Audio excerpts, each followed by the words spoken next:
Fuck, Daniel, I can't. I'm gonna go fucking crazy. I know.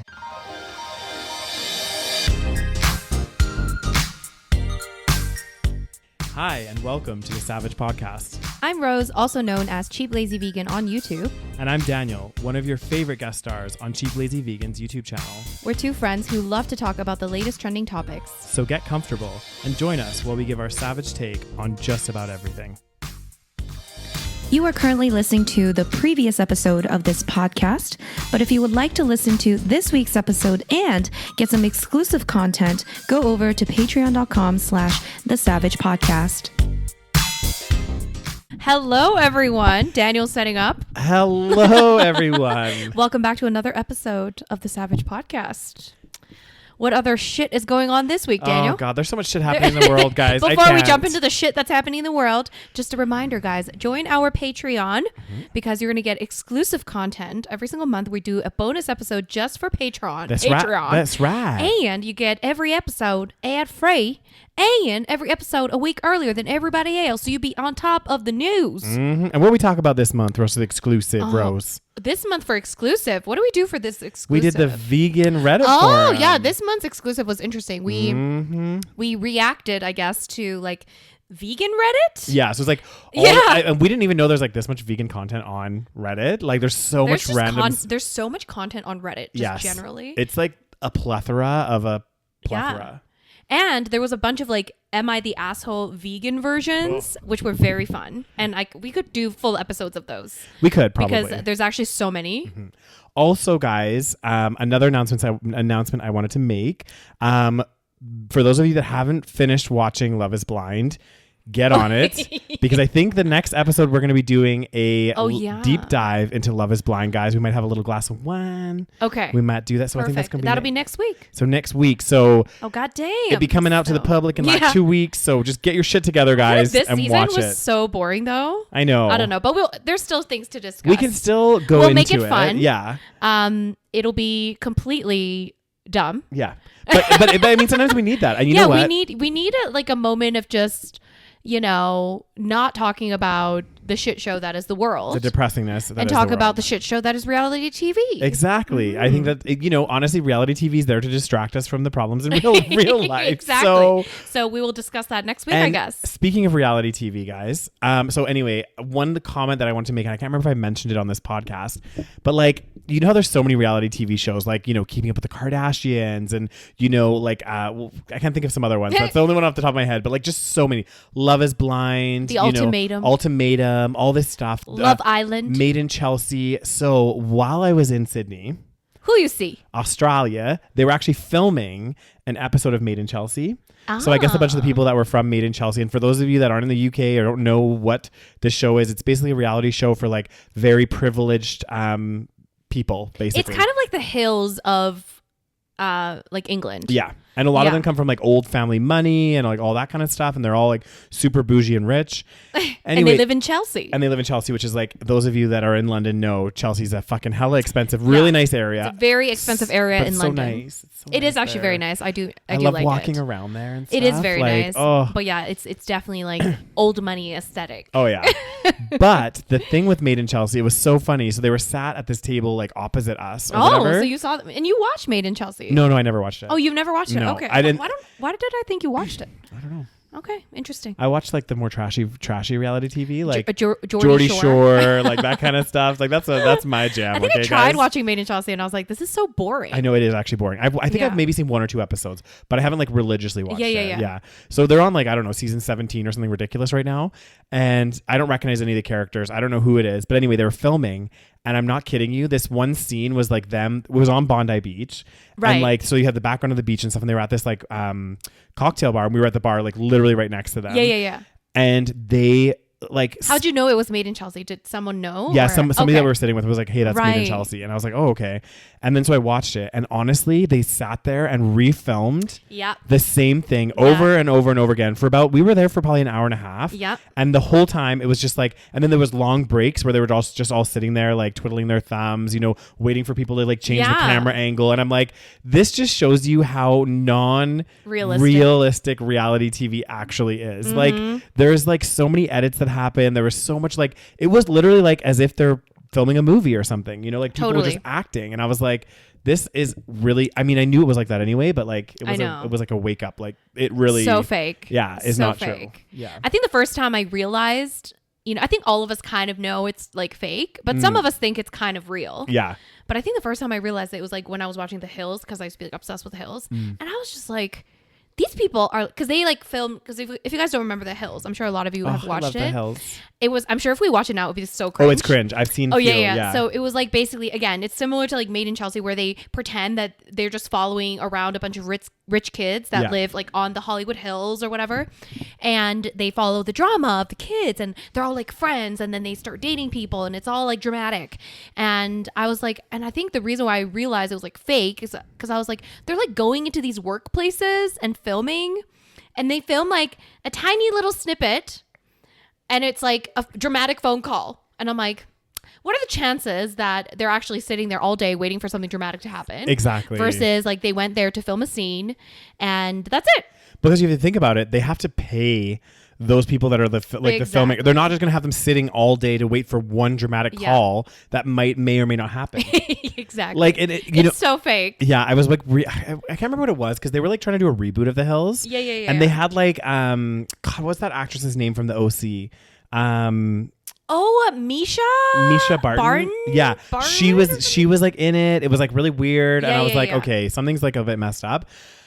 But anyway, so anything dramatic happened, or you just saw they were just filming a movie, basically? Yeah, no. This is like, I saw them like they were gonna do a reboot of The Hills. No, I'm talking about at Bondi Beach. No, Bondi Beach, nothing dramatic happened. Oh, okay. It was like probably the most boring thing I've ever seen. Yeah. Sorry, and then you were watching The Hills. Well, I wasn't watching it. I saw that there was a reboot, and then I like happened to go through like old reruns just on YouTube. Yeah.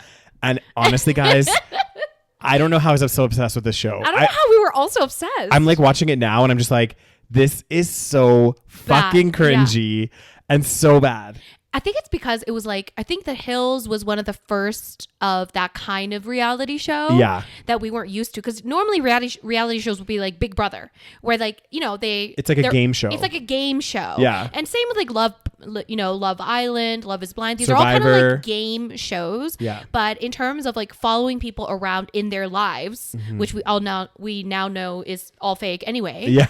But, you know, at that moment, I think that was like one of the first of its kind. So I think that's what made it like intriguing. Well, and Laguna Beach. Laguna Beach was like... Oh yeah, Laguna Beach was the first. Yeah. But that was like high school. Yeah. Did you watch Laguna Beach? Not really. Yeah, I didn't watch Laguna Beach, but I watched The Hills. Oh, everybody watched The Hills. The Hills was huge. It was huge. Like in that, I don't know, I think there was 5 seasons maybe. Well, Hills was a spin-off of Laguna Beach, right? Because some of the same people on Laguna Beach were in The Hills. I think The Hills did better. Like they were... Oh, yeah, 100%. It was way bigger. Yeah. Like everybody talked about The Hills. It was like the thing. Like, I remember like when I was studying abroad in Italy, I was friends with this girl that was like from California. I think she was like from the OC or something. And I was like intrigued because I was like, aren't y'all rich as hell? Like, because I'm like, I think that's like very, you know, you have to be like rich as fuck.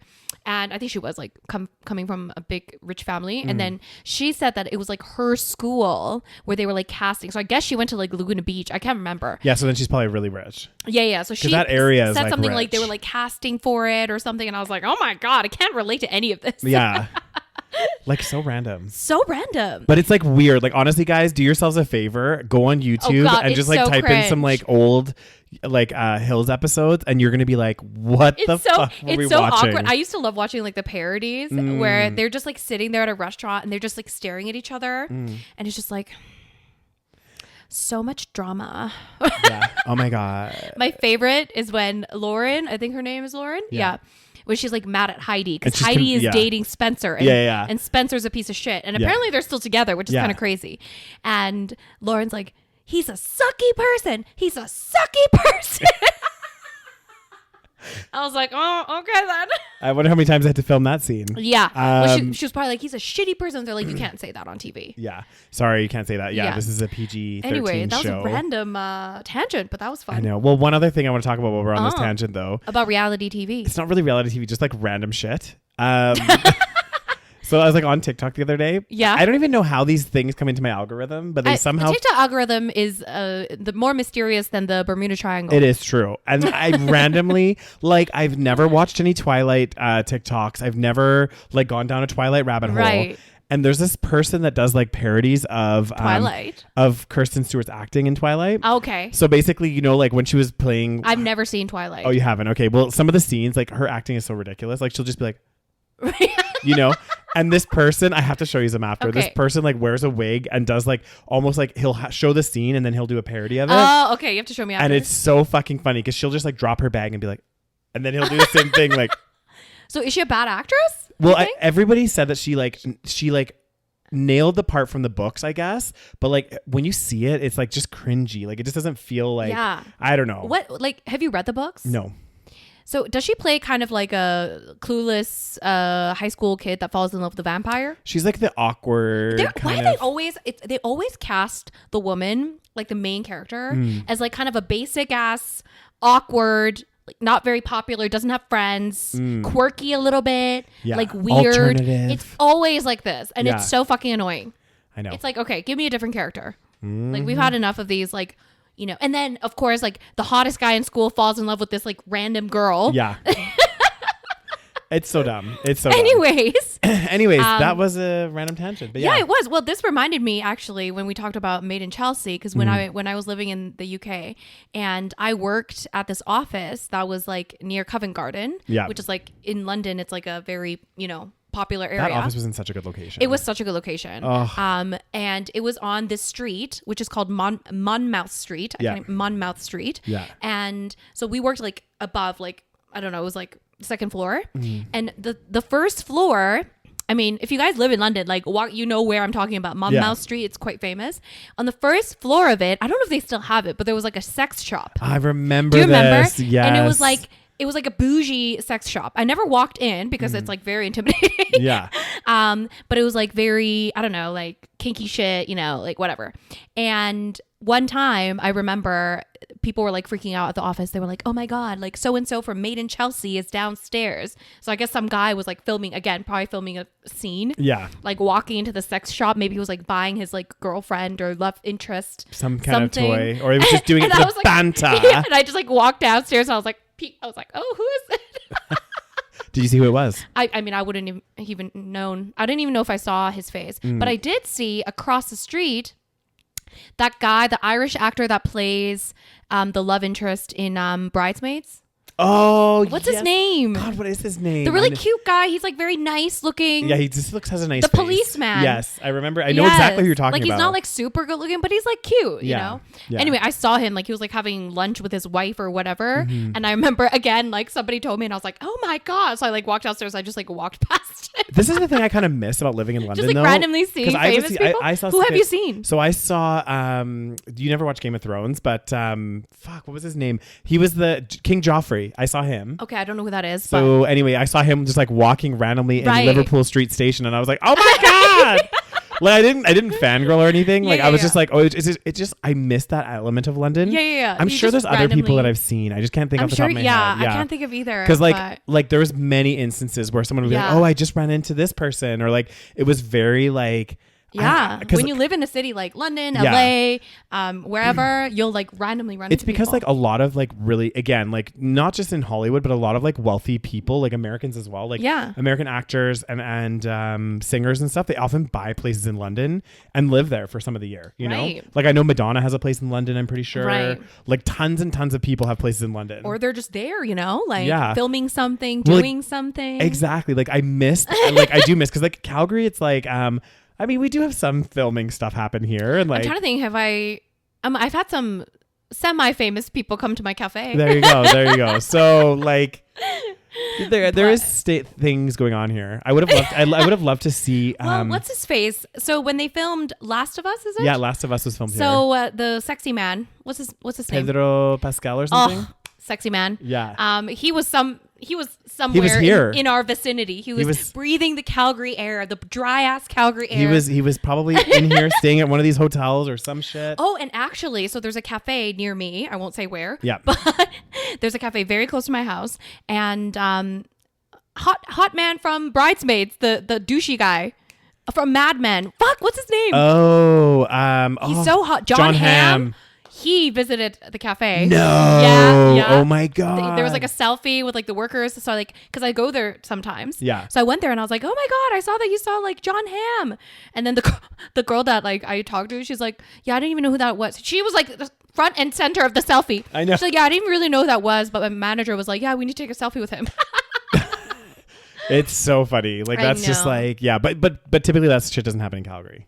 I know, but well now like there's a lot of more filming going on. This is true. So it might happen more. I think it's like Calgary's like a big city. Like it's not a big city, but like they can film for like cheaper here. I feel like it's easier it's easier to like close roads down and like. Well, and also think about if you're American, like the Canadian dollar is very weak. Yeah. So it's so much cheaper. And I think there's incentives as well. Yeah. Like if you hire a certain amount of Canadian like film crew, then they get like a tax discount. Break or whatever. So well, that's why actually a lot of places that are technically supposed to be in New York are actually filmed in Toronto. For example, and that makes sense. Yeah, Toronto fills in for New York a lot. Yeah, it makes sense. But yeah, oh God, there you go. I mean, there's that's a little tangent for you. Yeah. So yeah, shall we get into the stories? We should. Oh God, Daniel, I'm not ready. Wait, I did have one more thing to say about reality TV, and then we're gonna go into the stories. Okay, what else? Because you know how you mentioned about them waiting for them to like have a that mysterious phone call. Like guys, let's just like take a step back and think about our lives. Okay, like. 95% of my life is pretty mundane. You know what I mean? Like I have some exciting things that happen, but like if you were filming a TV show of my life, like a lot of it would be kind of boring. You know, get up and go to the office Monday to Friday, like go to the gym. Great. You can see me work out. You see me sweat. Like, you know, the only exciting things, like occasionally on the weekend, I go and do something exciting, you know, like, well, the thing is, if you're on a reality TV show, you're going to have to make your life exciting, Daniel. Well, that's it. That's what you just got to create content. You got to create the drama. This episode is brought to you by Complement. Complement Essential is the ultimate multivitamin made for and by plant-based eaters. Optimize your health with the 8 critical vitamins, minerals, and omega-3s, proven hard to get through a plant-based diet alone, all in one easy-to-take capsule. I've been taking Complement Essential for months now, and it makes it so easy to make sure I'm filling in all my nutrient gaps. If you're looking for the multivitamin for plant-based eaters, make sure to check out Complement Essential. Go to lovecomplement.com. That's LOVECOMPLEMENT.com and use code SaVeg Podcast, SAVEG Podcast, to get 15% off your order and save even more by subscribing so you never miss taking your vitamins. Be sure to check out their other awesome products like vegan protein powder, gut nurture, and daily greens. Once again, that's lovecomplement.com and use the code SaVeg Podcast to save 15% off Complement products. Thank you so much to Complement for supporting this podcast. Thank you.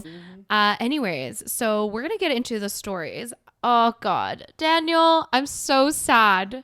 Guys, I'm going to cry. You're not going to cry, are you? I'm not going to cry. Okay. I have teared up over this. Yeah. So basically, I'm sure you guys have heard of this point. Yeah. Matthew Perry, aka Chandler Bing, has unfortunately passed away. Yeah. And I guess now we're hearing that the Friends cast have issued a joint statement, which is a little... How do we feel about joint statements? I don't know. I think that they're just like doing it as like a solidarity, right? Like I guess so. Like this is a group of people that if you think about it, imagine like they work together for like what, 10, 12 years? Yeah. Yeah. Like they have like imagine this show is so legendary. I know. Imagine you start your acting career because they were all pretty young. Like they were like 20 something. Yeah, like Courtney, I think, was the most famous at the time because she had done like some Scream movies, she was on Scream, that kind of stuff, and maybe there's a few others. But ultimately, it's like you kind of start and you make this show that is like iconic, globally, and it becomes more than just a show. Oh, so much more than just and a I show. think it's become that. And the interesting thing is, there's been a resurgence of it as well. Like, like well, the thing is, I don't think it's ever really gone, but especially with the streaming services. Yes, because when it came back on Netflix, it was so funny because when I was in London, my like younger cousins were like watching Friends, and I was like, and they're like how 10 plus years younger. Yeah, exactly. And I was like, what is going on here? Friends is resurging, and they were like loving it, like on Netflix. Yeah. So I think there was like this movement of like youth watching it again because of the streaming services. So it's like.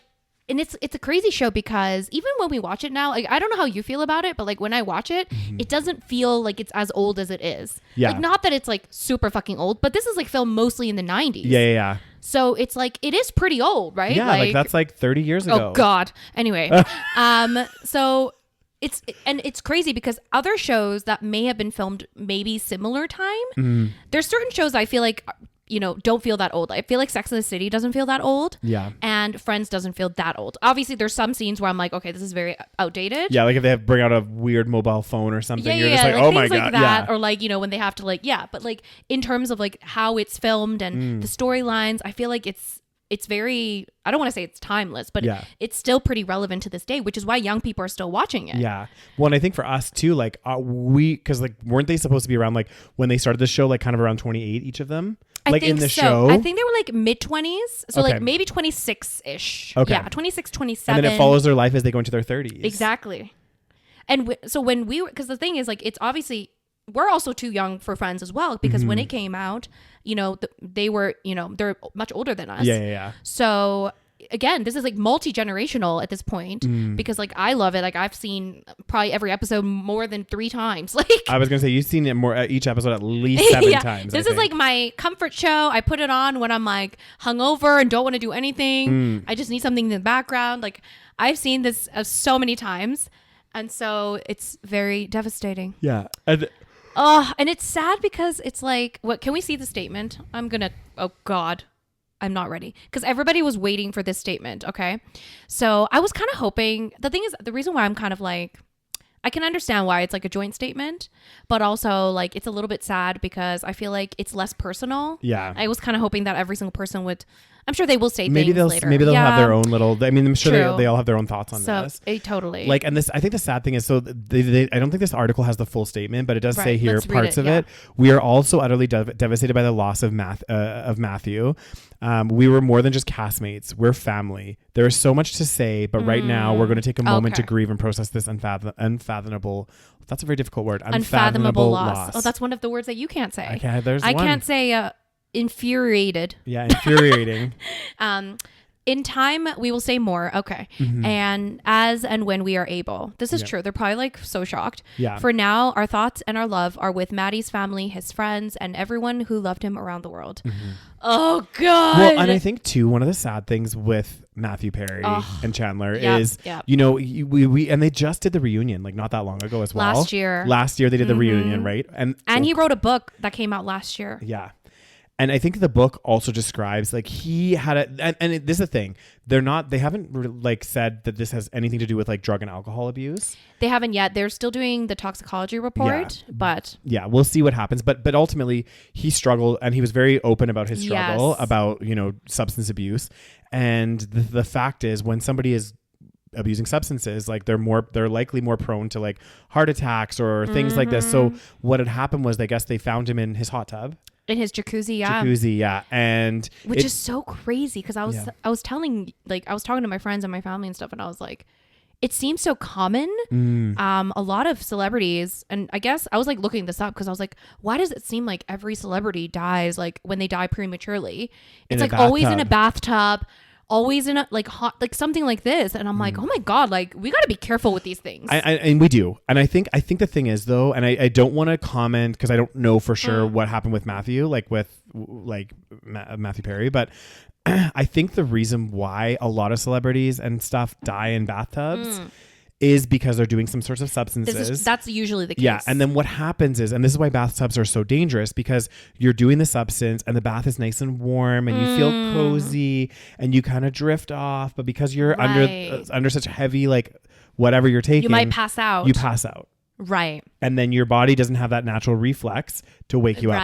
It's like people like are doing, and I'm not saying this person does heroin or anything, but it's like when they do this, they like kind of, you know, your body isn't in control of itself anymore. So like naturally, obviously, like for any of us, if I was not drinking, not doing any substances, I'm just having a bath and I'm super tired and I start falling asleep, my body would like pretty much naturally like wake you up to be like, hey, get the fuck out of here. But you can still drown in a bathtub. Like, oh yeah, totally. Anybody could, even if you're not doing substances. Well, and I think it's also, yes, there's substance, but also I think it could also be like you might have, because it's the thing is you're sitting in like hot water and like, I mean, every time we go into, if you look at a public jacuzzi or a public hot tub, there's always like a warning sign that says like if you're pregnant or if you're this, if you're feeling nauseous, like don't go in or something like this, right? Yeah. So there's a reason for that because, you know, if you're having, let's say you have heart problems and you go in and then it's like very, you know, your circulation, something happens and then you might have a heart attack. And then if you have a heart attack in the bathtub or like your heart stops or something happens and you faint or whatever happens. Yeah. So anyway, like obviously this is not like the most common way of dying, but it is something to be aware of. Exactly. But you're right. You do hear about it a lot, especially with celebrities. You hear, they drown in the bathtub. They drown in this. And you're just like, holy shit. And you're right. Like the thing that's dangerous about a bathtub is like, even for us, like, let's say we're not doing any substances, nothing, but then all of a sudden we have a heart attack or we have like, you fall into a seizure or you fall into something where you kind of like lose control of your body. And it happens more often because you are sitting in the hot water. Exactly. Right? And then all of a sudden you slip under and you're not able to like get up. It's so scary. It is fucking scary. Like, it's so sad. It is super sad. And I haven't watched the video that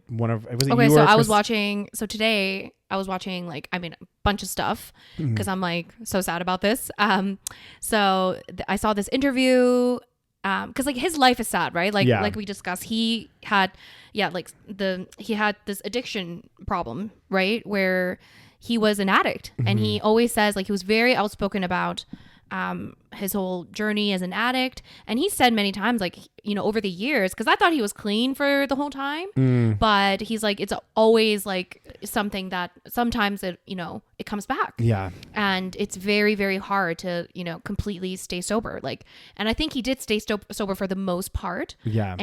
But it's, and the way that he was describing it as well was interesting. So the video I sent you was like this interview he did when he was like promoting his book, which I really want to read actually. And it's called Friends, Lovers, and the Awful Thing or something like this. Awful Thing being the substance abuse. Yeah. And so I think he was saying how this was really interesting. So basically one of the because addiction is we talked about this like, on privately before on private.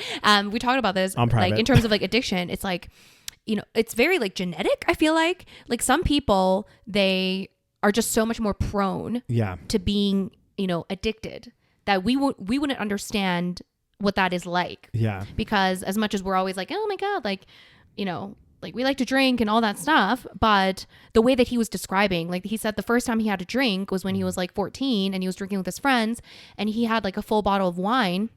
And he said he like laid there looking at the sky and he was like, it was the best feeling I've ever had in my life. Mm-hmm. And like, I don't think I can say that about my first time drinking. No, definitely not. But I've heard alcoholics saying that a few times. Yeah. So I think it's like a different chemical reaction or something. Mm-hmm. And then he also talked about, this was fucked up. So I guess when he was first born, because he was like born, like in the 70s maybe? Yeah. And I think so when he was born, I guess he was like he was like a baby. So he cried a lot and, you know, babies cry and he was like a big crier. And some parents were, you know, obviously new parents, they're struggling and they went to the doctor and the doctor was like, well, give him this like some sort of a drug. Mm-hmm. So in the first like however many days of being born, he was fed some drug to basically make him drowsy or something for 30 days, which obviously he's like, I don't blame my parents because he was just following, you know, advice of the doctor at the time. I know. We're going to talk about this in a minute because it relates to one of our other stories. Yeah. But so I think that might be the reason or one of the reasons that he became potentially an addict or so fucked up. Well, because they say even when you do like certain substances, like what happens. And you're right. Some people I think are more prone than others, but like I feel like a lot of us could fall into addiction regardless, depending on the substance. And I think what happens is with some of these substances, and it could have been this first one that he had when his parents gave it to him or whatever, it like actually does alter your brain a little bit. Yeah. And when that happens is it alters it. And that's what makes it so hard for people that become addicts to like get clean because like it's not that they don't want to, like a lot of them are like, fuck, I really want to get off desperate. This. Yeah. But it's like their brain is now altered. Yeah.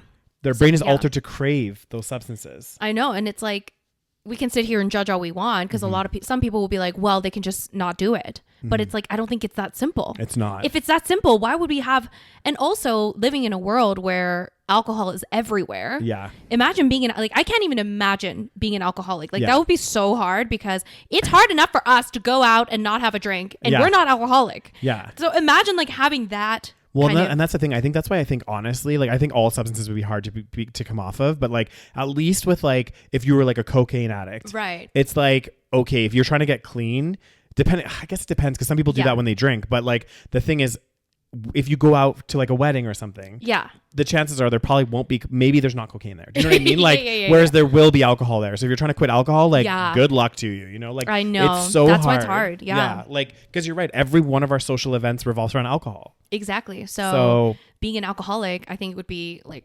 so hard. Oh, it would be hugely. Yeah. Especially being in like the spotlight. You know what I mean? Oh God. See, that's the thing. His life. So you need to watch that whole interview. It was actually really sad. So he was saying how, so he like really wanted to be famous. You know, obviously he was struggling with like some level of alcoholism, like since he was like younger, even before Friends, right?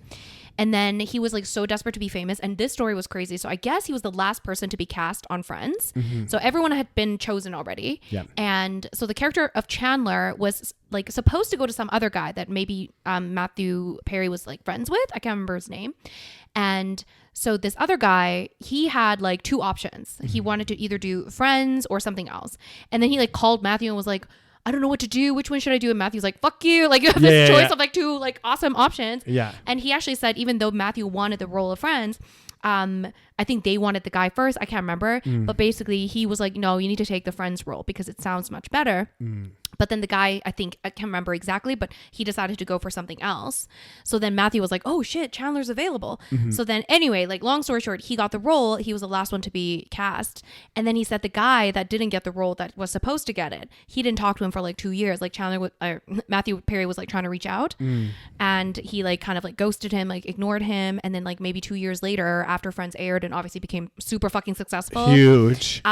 They like met up. The guy like wanted to meet up and he was like, yeah, I really couldn't like face talking to you because I was so like upset over the fact that like, you know, you got this role that, you know, and then now you're like rich and famous and I could have gotten that role. Yeah. Which is like very honest and obviously, you know, that's a very normal feeling. Like I can understand that's true. That would be hard to be honest. That would like, be so fucking like hard. imagine you're both, you and your roommate or your friends or whatever, you're both budding actors. Yeah. And like you turn down a role, but again, this is the luck of the draw in many ways. Like you turned down the role of Friends and went to something else. Yep. He happened to get the role of Friends. The other something else that you didn't take off, obviously. Yeah. And then the Friends fucking exploded, and your roommate becomes like a multi-millionaire. Yeah, overnight. Overnight, one of the biggest actors in the world. Yeah. And you're just like, that could have been me.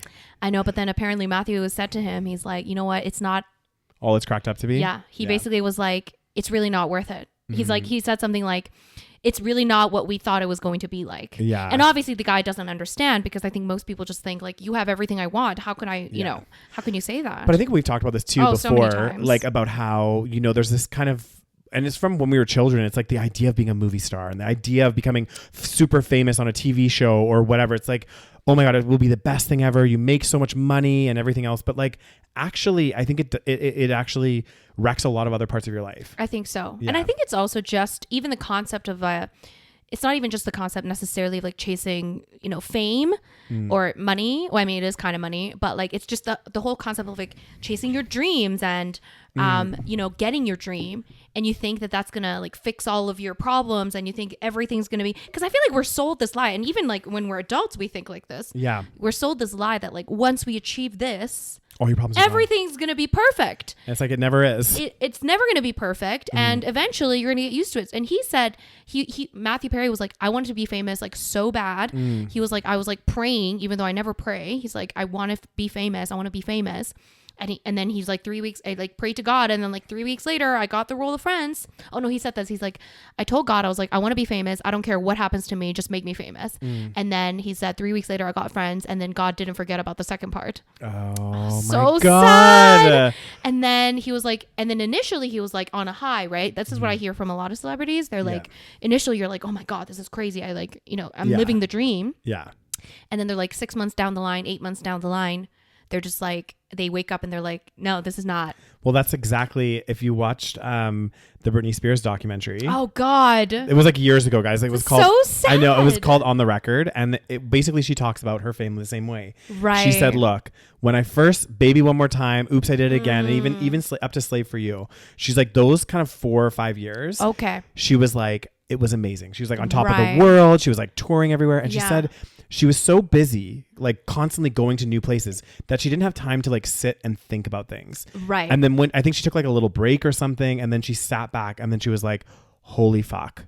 Right. Because then her privacy is gone, right? Like at Privacy's that point, gone. everything's, and she's like, doesn't have real relationships, maybe. Exactly. And at that point, she was just like, I can't remember exactly what she said in the documentary, but similar thing. It was like, you have this period of high, however long it is for each person. And then once that kind of starts dissipating, and then I think the reality sets in, because the reality is you start doing things that you used to do before, like go for dinner with friends. Right. Like even just think about it. If one of you or me became fucking crazy big famous, we couldn't do half the stuff that we do. Like let's say I'm like, hey, I want to go let's go to the local pub. Yeah. Well, we can't do it. Yeah. Not unless I book it out. You know what I mean? Like it destroys those experiences. Yeah. That really ground you and make you like, True. Yeah. And I think it's also just even the reality of, and it's the same thing I hear so many times from so many celebrities. With Avicii was another person that when he died, I was like, oh my God, I was like so broken.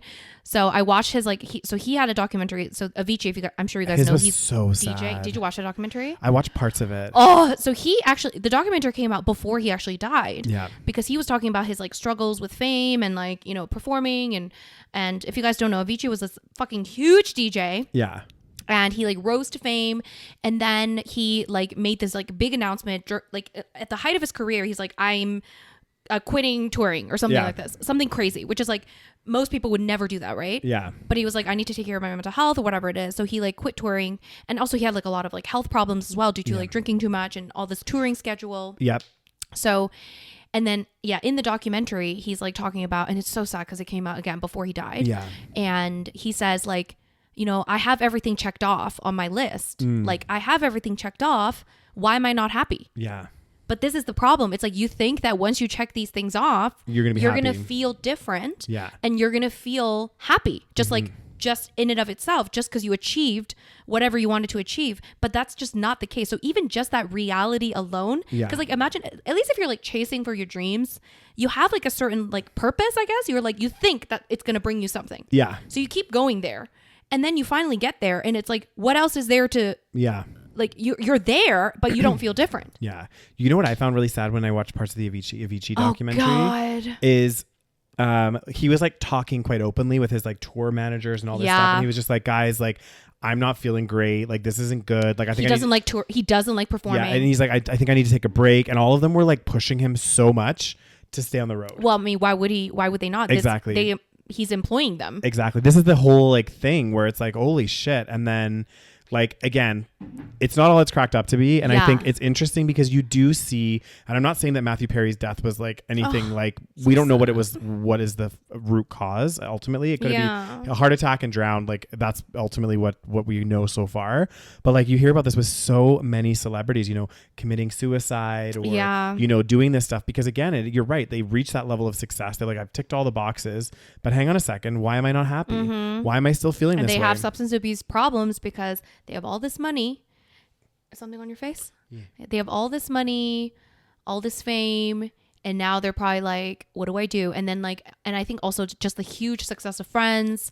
And then just imagine again, your beginning of your career and you get this like huge breakout role. Yeah. And this is like the only role you'll ever be known for. I feel like that's also difficult. Well, this is what I was going to say next, actually, is exactly that. You become so huge. Let's say you do like some massive things.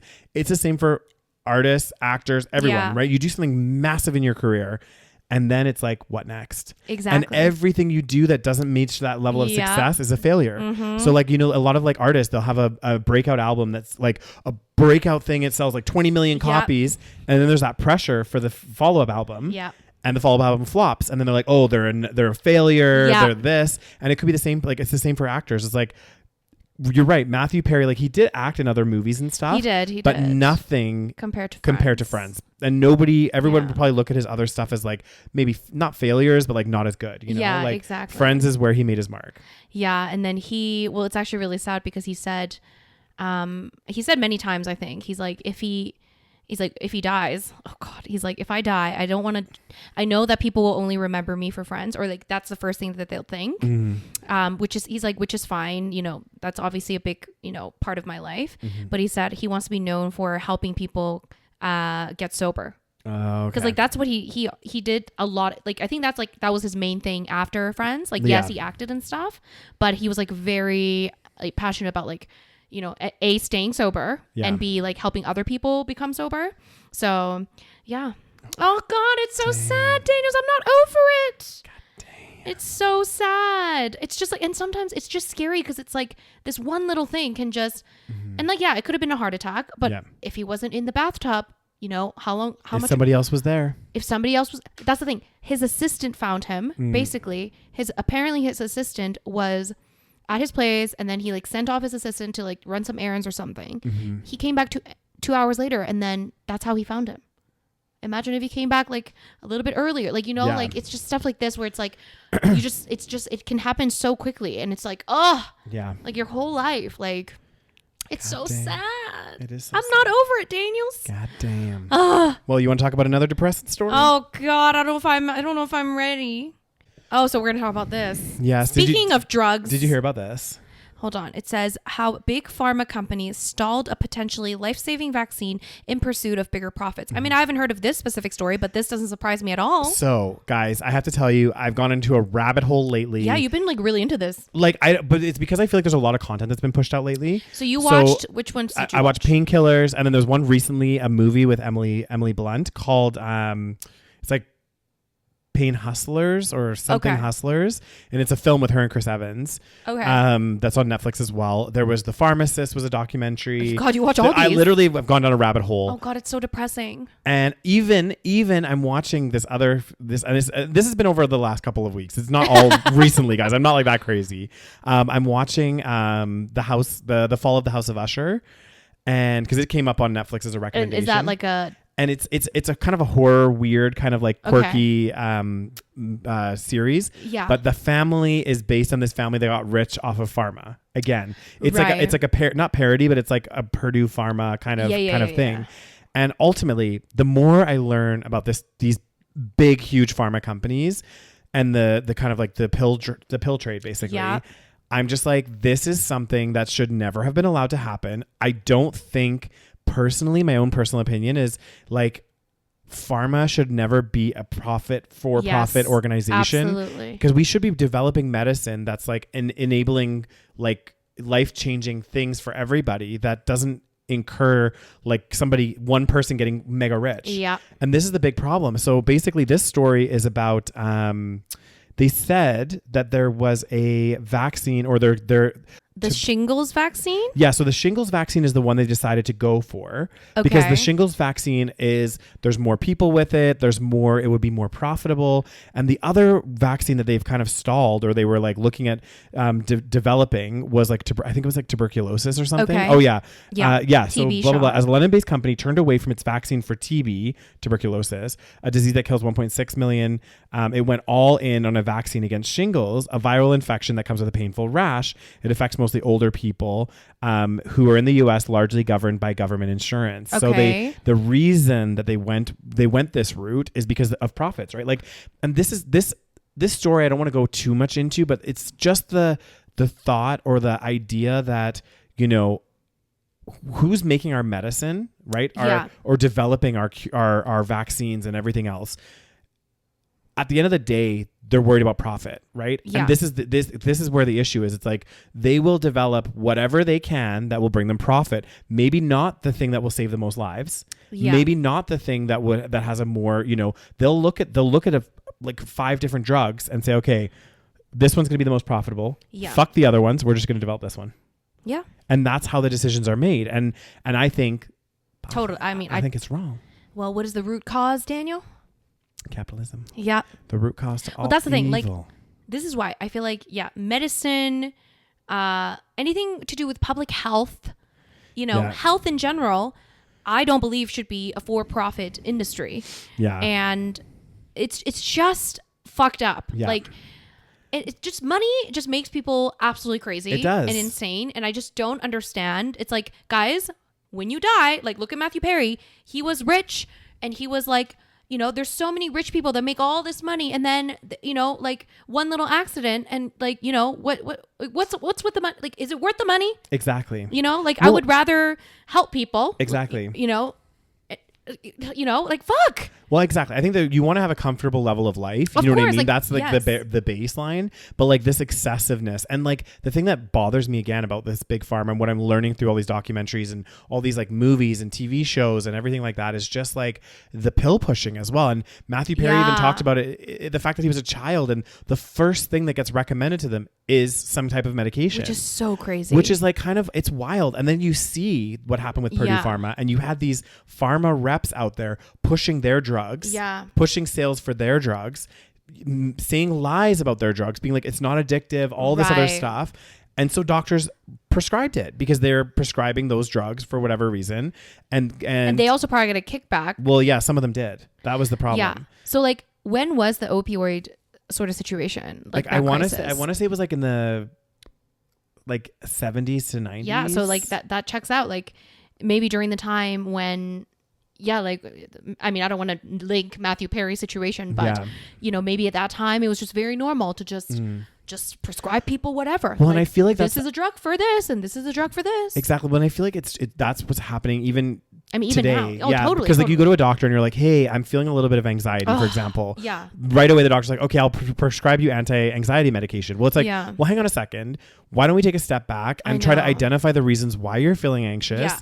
And then maybe you can start doing more productive things. Like I'm sure there's studies out there where doing certain things can help you prevent anxiety or work with your anxiety without medicating. I know. And it's really annoying. Yeah. Every time, even like when I go to the doctor for something, it's like that they don't like, there's no solution other than, let me just write you a prescription. Here's some pills. Here's a prescription. Yeah. It's like, okay, but like, why am I getting this problem? Like, can I get rid of it without the prescription? Exactly. Or like, how do I know it's not going to come back? Do I have to come back for another prescription? Yeah. Like, you know, usually, like, obviously not everything, like, we're not against obviously drugs and prescriptions, but you know, I just don't like it being the only option. And I feel like, especially with Western medicine, it's like, that's the only thing. Yeah, it's overprescribed. And I think we've seen, you know, I mean, obviously there's alternative medicines which people are like, oh, it's like kind of like hippy dippy or whatever. Yeah. But like at the end of the day, there's certain things like, you know, living an active lifestyle, doing certain things, you know, like maybe avoiding technology in your phones, maybe that will make you less anxious. Like having things like that, it's going like outside, exactly, going for walks, talking to someone, exactly, doing things like that can like help. Or, you know, help like deal. I'm not prescribing like this is what you do. Yeah. But like there's other routes that you can take. Like and I'm kind of like very much like obviously I'll go to the doctor if something serious happens. But I like, unless I'm really sick, I don't generally go because I'm like, our bodies are naturally like meant to help fight over disease and things like that, right? Like, so if I get a flu, unless it gets really bad and I start getting scared, then I'll go to the doctor because I'll be like, shit, something's not happening here. Maybe I do need some medication or something, you know? But generally I'm like, our bodies are designed to fight off things. And I know some people are in different circumstances and like might not have a strong immune system and all other sorts of things. Yeah. But like, ultimately it's like our bodies are built for that. Like if I get the flu and then recover, it's because my body did its job. Right. You know, and I don't want to like, you know, be popping all these pills and fucking doing everything. Like I don't know, unless I really had to, like, and I get it. Some people are in that situation where they have to, but yeah, I think, you know, obviously there's medicine is great and it can be, obviously it's gotten us very far. Yeah. You know, like modern medicine, surgery and, you know, anesthesia, like all these things are great innovations. So we're not knocking, you know, vaccines, like we both got our COVID vaccine, all that stuff. So nothing wrong with these things, but our issue is like when it's for profit, how do we know, you know, is it actually something I need to take? Exactly. That's where there's the line. If it's for a for-profit organization and they're pushing this to doctors or they're, you know, marketing it and whatever, how do we know that number one, that's the best medication for me? And number two, that I actually do need to take it. You know what I mean? I think Purdue Pharma's whole like lawsuit and everything woke people up to be like, hang on a second. What is this? Like, what is going on? And the opioid crisis is just an example of capitalistic greed, really. Like a company that like pushed their pills, lied to the public, and then really got a slap on the wrist for it. God Damn. I think now things are changing. I think they're claiming bankruptcy, that company, and there's a bunch of other stuff. Yeah, but I mean, that's one company. Exactly. I mean, But still, it's still a for-profit system. Exactly. And you know what you never see, and guys, maybe this is happening, so like I don't know, but I haven't heard of it happening, that they're actually going after the assets of the, individuals that got rich off this company. Do you know what I mean? Like, oh really? Oh, you mean like you've never seen it happen? Yeah, like for example, let's say I had a company, I made fucking hundreds of millions of dollars, I bought multiple properties all over the world, I had like huge amounts of investments, and then my company is caught to do something shady, right? Because the company's a legal entity, that's what gets sued. And then they occasionally they'll like try to get some stuff, but typically you don't see them coming after assets. Well, that's another problem with this system, because the companies are considered legal entities of their own. Yeah.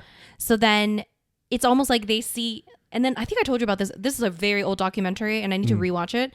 But I think it was called The Corporation. Yeah. And it like compares corporations like under the capitalist system to like a sociopath or something. Yeah. Because it just like does all this shit and like doesn't have any doesn't care what it does. Yeah. And because people are able to separate themselves from the corporation, which in some ways I'm sure it makes sense. Yeah. But because they can do that, it's almost like people have even though it's the people that make the company what it is. Yeah. There's very few consequences, especially for these giant companies where people are very rich. Because if you're rich, you're not guilty in this society. And we saw that with the financial crash. Like, when the financial crash happened, I think barely anyone went to prison. Yeah. If any, I think one person did it. The it's whole like very thing. little. Yeah. And we had, again, these people that like lost retirement savings and all this other stuff, like mom and pops and all this stuff across the country. And not once were any assets or allocation of funds taken from the people that got rich and distributed to the people that actually lost their money. Yeah. Instead, they took the taxpayers' dollars and bailed out the companies. Some of the companies. Like, it's... I know. I can't. Yeah. I really can't. It's mind-blowing. But anyway, Big Pharma... I need to watch these shows. Oh, but it's going to be they'll make you depressing. angry. They will make you fucking angry. And like, it just, the more I've watched them, the more I'm like, pharmaceutical industry, and it's primarily in the US, I'm just like, what the fuck is going on? There's some crazy ass shit. Like the opioid thing is insane.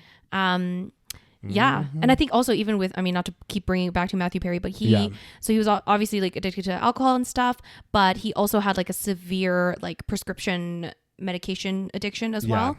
So I think he got into some kind of accident. Yeah. And then he was prescribed once again, like I understand, right? Like obviously pain medication is very important. Yeah. But I think like we really do need to look at like some of these things and how addictive they can be. Yeah.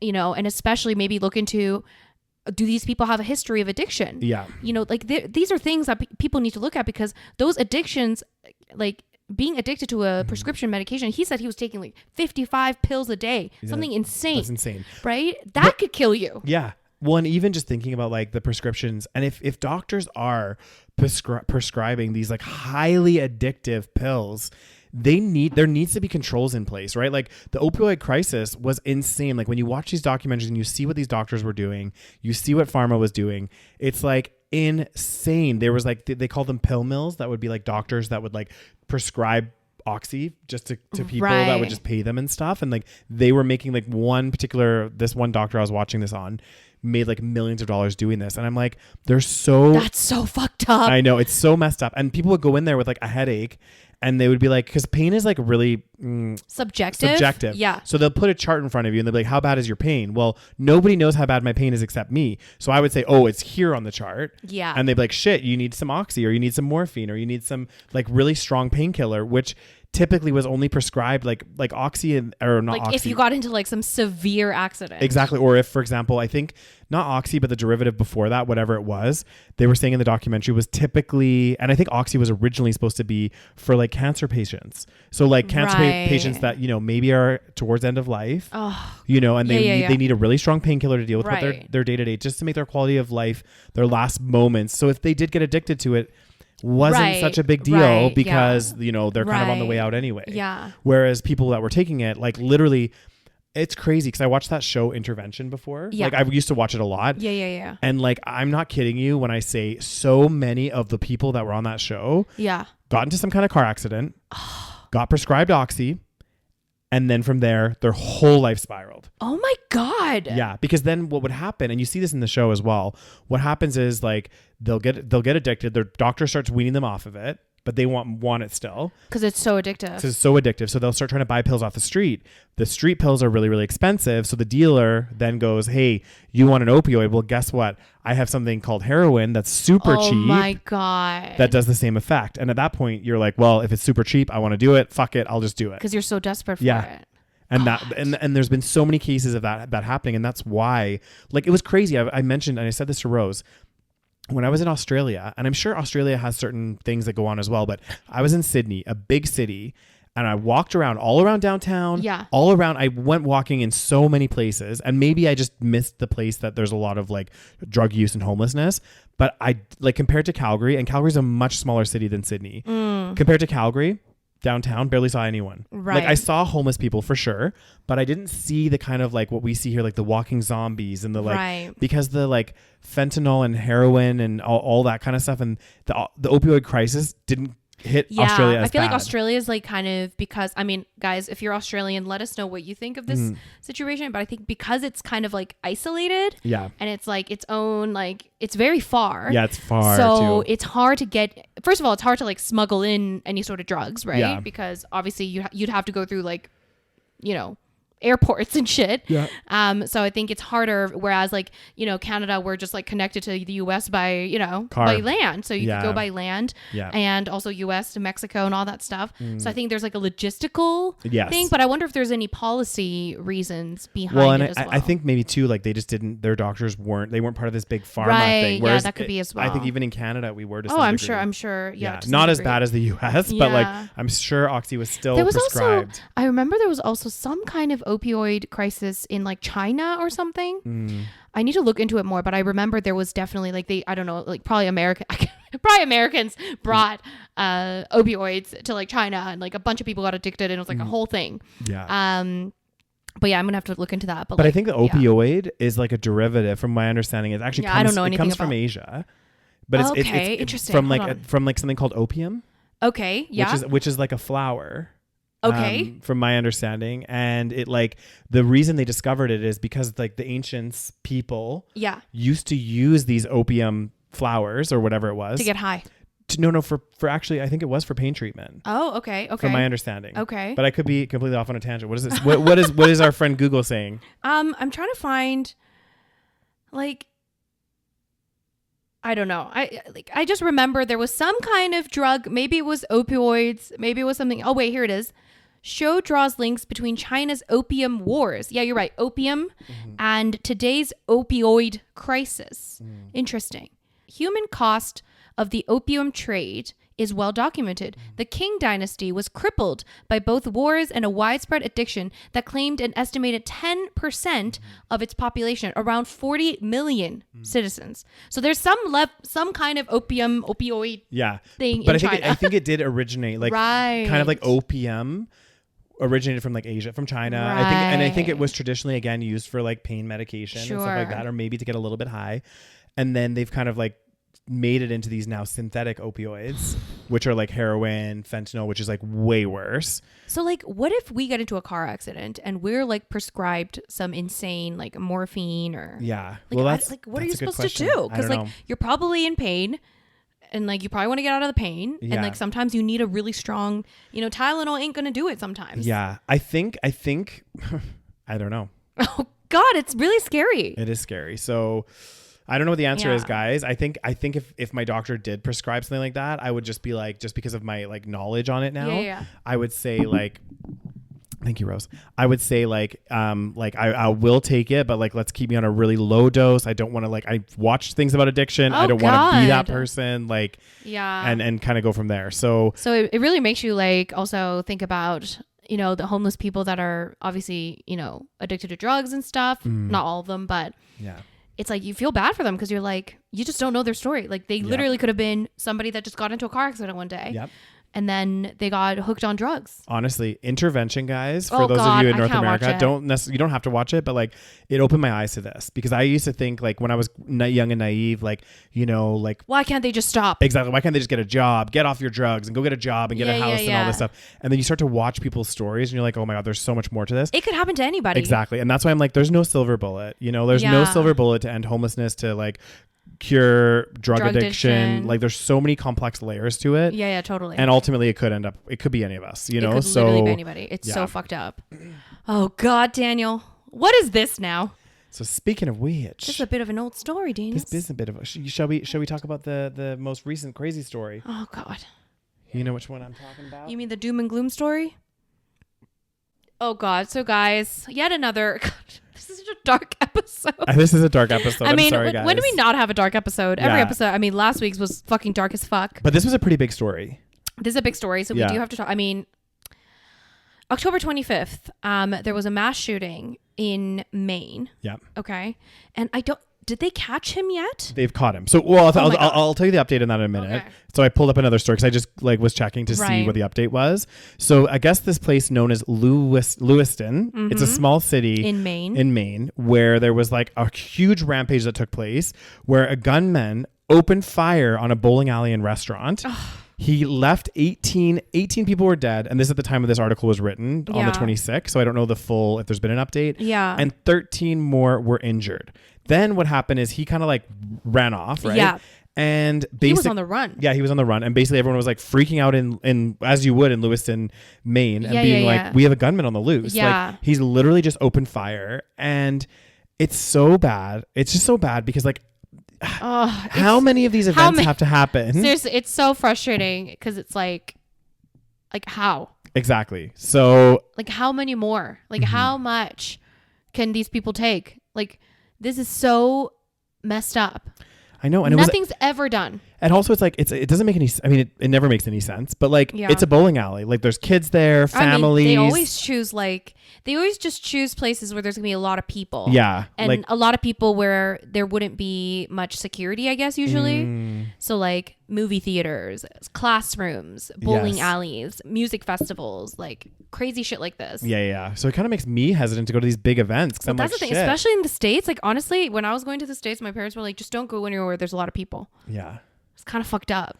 it is. But even a bowling alley, like come on, it's a bowling alley. I know you would think you'd be safe in a bowling alley. I know. What the hell? I just don't know how.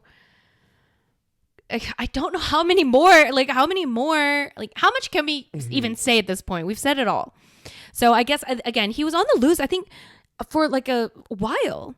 Oh, okay. And then I guess now the update is that the suspect is dead from apparent self-inflicted gunshot wound. Yeah.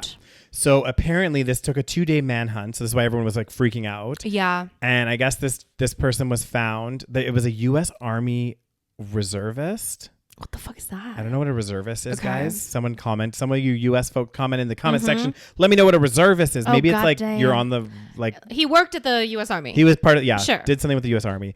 Anyway, he was found dead Friday evening, apparently from a self-inflicted gunshot.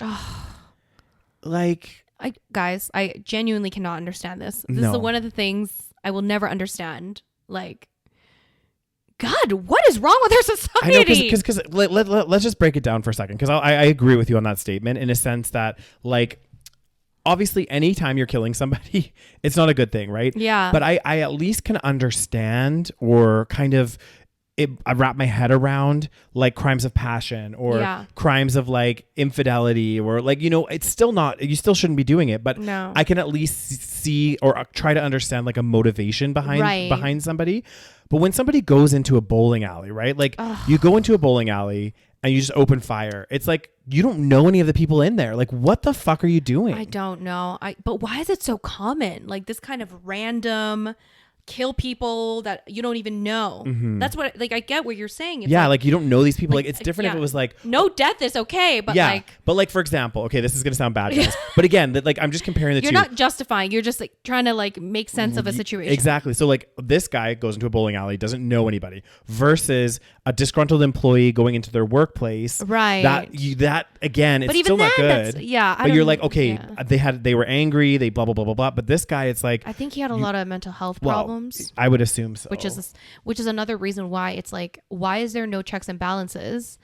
Because I don't know exactly. I didn't look into this too much because at this point I'm like,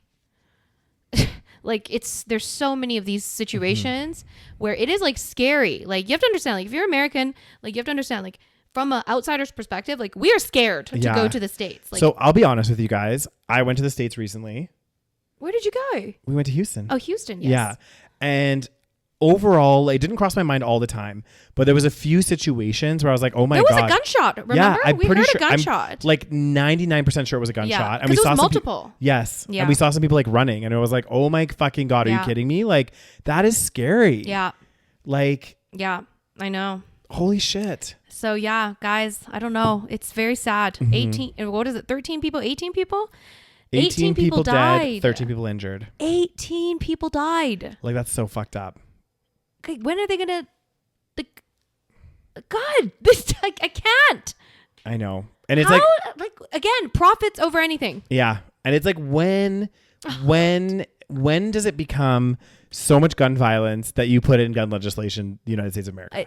I don't think there's ever like is there a breaking point? Like I love that interview. Was it you that showed me that interview with Jon Stewart and that Republican? Yeah, and he asked the question, which I will continue to ask. He's like, at what point, because he keeps saying more guns, everyone's right to bear arms, it makes America a safer place, right?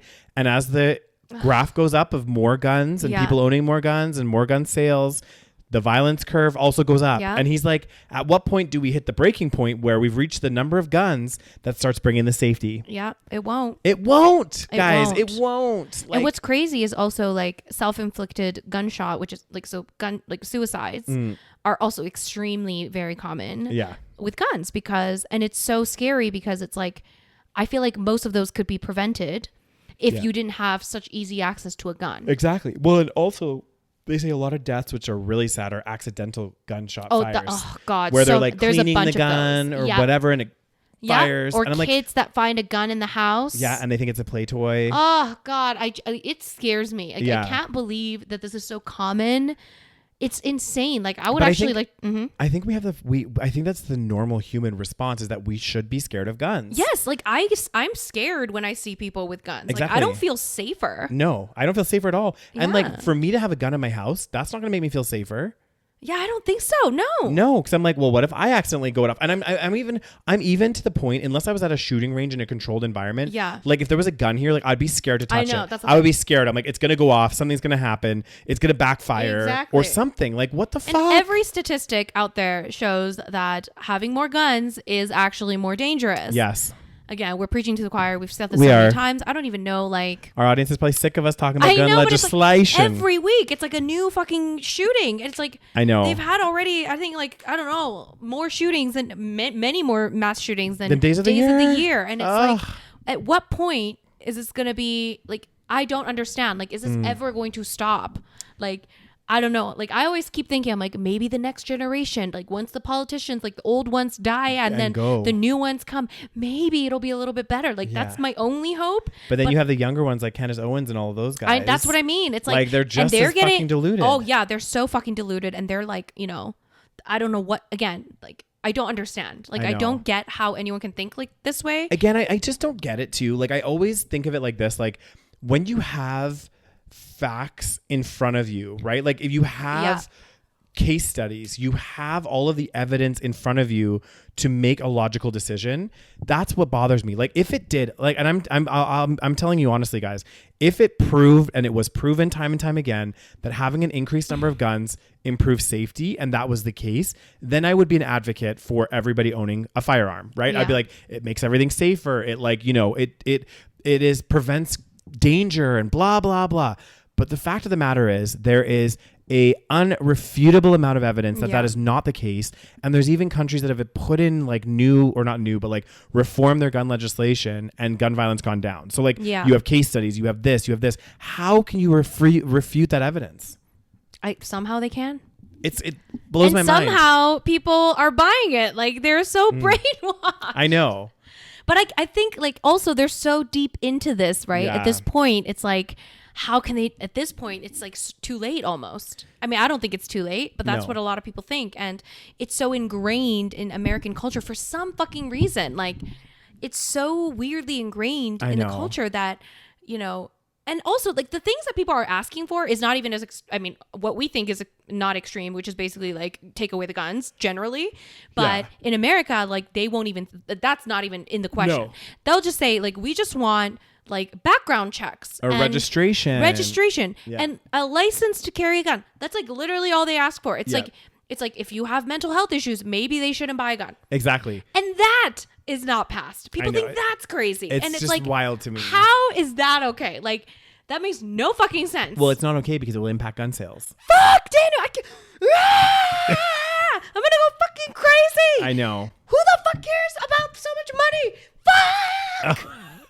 Fucking hell! These people are gonna just die in a private jet accident. I know, and this is the thing, guys. What a wise person once told me, and I can't remember who told me this quote, but if you're watching, thank you. But they said to me, basically, you come into this world the way that you leave it, with nothing. Oh, goddamn. I mean, it's so true. That's why I'm like, what is the point of hoarding all this money? Exactly. Like, I get it. Money is nice. Yes, a certain amount of money gives you a lot of, great things. Freedom, comfortability, At what point do you need to make hundreds of millions of dollars at the expense of other people's lives? Yeah. It's like, I can't. I don't understand how, like, it's like we're so not good. Like we're just like unethical as a species, like generally. I know. Like it's crazy. Like I think we grow up thinking like humans are amazing. Oh my God. Like we're better than animals. Like people always like say like, oh, they behave like animals, like as it's like a bad thing. And I'm like, we're like the worst of all of them. Yeah. Like we are the worst. Yeah. Because we're doing it all for like what? For money. For money. For hundreds of millions of dollars. For billions of dollars that you're not even going to fucking see in your lifetime. Or spend in your lifetime. Even if you have kids, you don't need this much money. Like, it makes no fucking sense. I know, it's crazy. It's crazy. Oh, I'm going to go crazy. And on that positive note, guys, we're going to leave you and we're going to let Rose have her like little breakdown off camera. I hate the world. Why are we like this? I know this was a depressing podcast, guys. So it that's really why was. Love is Blind next week, guys. We're gonna have some wine, and it's gonna be amazing. We need to drink that toxic juice and talk about dumb shit that doesn't matter. Yeah. So for those of you that aren't already, if you're watching this video on YouTube, don't forget to give this a thumbs up, hit subscribe, leave us some comments, show us some love in the comments section. Guys. We need some love in this world. I know there's been the last couple of videos we get lots of views, but like not that many comments. Guys, you're being called out by Daniels. I'm calling you out right now. You don't want to be called out by Daniels. I hold a grudge. You do. And if you're listening to us on your favorite podcast platform, don't forget to hit follow. That way you'll get updated as soon as there's new episodes and content available. And also, guys, as we mentioned before, check out our Patreon page, patreon.com/thesavagepodcast. You get exclusive content, ad-free content, all great stuff on there. So go check it out. And we'll talk to you guys next week. Yeah. Thanks, guys, for listening. Bye. Bye. Have a good day. Oh, God.